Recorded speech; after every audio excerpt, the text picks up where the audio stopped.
फरमान तौफ़ीक़ मेमण लाइ लाइव ऐं आउं कोशिशि कंदुसि त डेली फरमान लाइ लाइव अचिजे ऐं जेका जेका रिपोर्ट जेका जेका मुस्बत तब्दीली जेके जेके शयूं अपडेट थींदियूं रहनि पियूं फरमान जे मुतलिक़ उन खां तव्हांखे अपडेट रखां।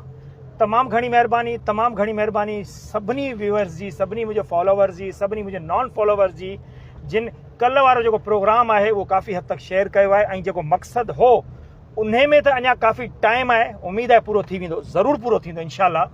पर कुझु उमेद जी रोशनी, उमेद जी किरण, कुझु उमेद नज़र आई ऐं उन छोकिरे जे मुंहं ते बि कुझु मुस्कुराहट पिणु आई त न कुझु मुंहिंजो थींदो, कुझु न कुझु माण्हू दोस्त माइट मिट जंहिंखां जेतिरो थी सघंदो उहो उन लाइ कंदो।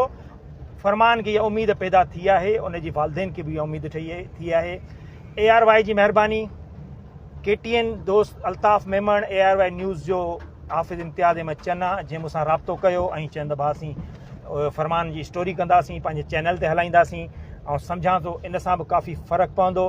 बाक़ी तव्हां सोशल मीडिया जे दोस्तनि जो त छा चवणु, तमामु ज़बरदस्त असांखे रिस्पॉन्स ॾिनो आहे। तव्हां बहितरीन तरीक़े सां काफ़ी कॉल्स बि आयूं आहिनि, अननाउन नंबरनि तां थोड़ा ॿ टे पैसा जेतिरा बि आया आहिनि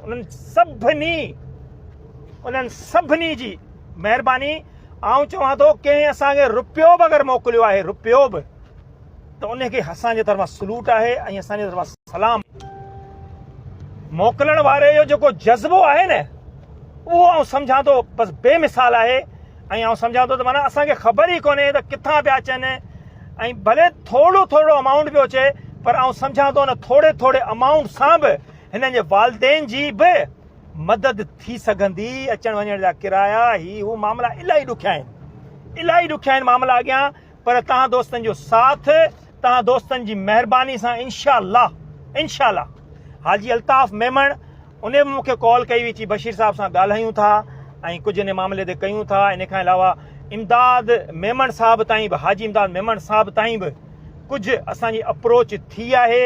कोशिशि कंदासीं त डेली तव्हांखे अपडेट ॾींदा रहूं। मुंहिंजी हुन वीडियो खे शेयर करणु न छॾिजो। जेको दोस्त ॾिसे पियो, जंहिं दोस्त ॾिठी आहे उन शेयर कई आहे, जेको दोस्त कमेंट्स ॾिए पियो, महिरबानी करे उहो हुनखे शेयर बि करे, महिरबानी थींदी हिनजी। अलाह साईं तव्हांखे ख़ुशि रखे, अलाह साईं तव्हांखे ख़ुशो आबाद रखे। कोशिशि कंदासीं त फरमान लाइ झोली खणी असीं सॼी मटियारी छा सॼी सिंध में पिनण बि शुरू कंदासीं। आईंदे मटियारी जो आईंदो, मुस्तक़बिल जो मेमार, उनखे ईअं छॾिणो कोन्हे। उन लाइ तव्हां सभिनी दोस्तनि जो सहकार तमामु लाज़मी खपे। तव्हां तमामु सुठे तरीक़े सां दोस्त साथ ॾेई रहिया आहियो। इहो साथ छॾिजो न, इन साथ खे अधु रस्ते ते न छॾिजो। कोशिशि कंदासीं त असां फरमान खे इंशाअल्लाह ताला अल्लाह पाक जे करम सां, तव्हां दोस्तनि जी दुआउनि सां पेरनि ते बीहारींदासीं इंशाअल्लाह ताला। उमेद कयां थो त हीअ वीडियो बि शेयर कई वेंदी, पर जेका कल्ह वारी मुंहिंजी वीडियो आहे उनखे शेयर कंदा रहंदव, उनखे रोकींदव कोन। अलाह साईं तव्हांखे ख़ुशि रखे, अलाह साईं तव्हांखे आबाद रखे।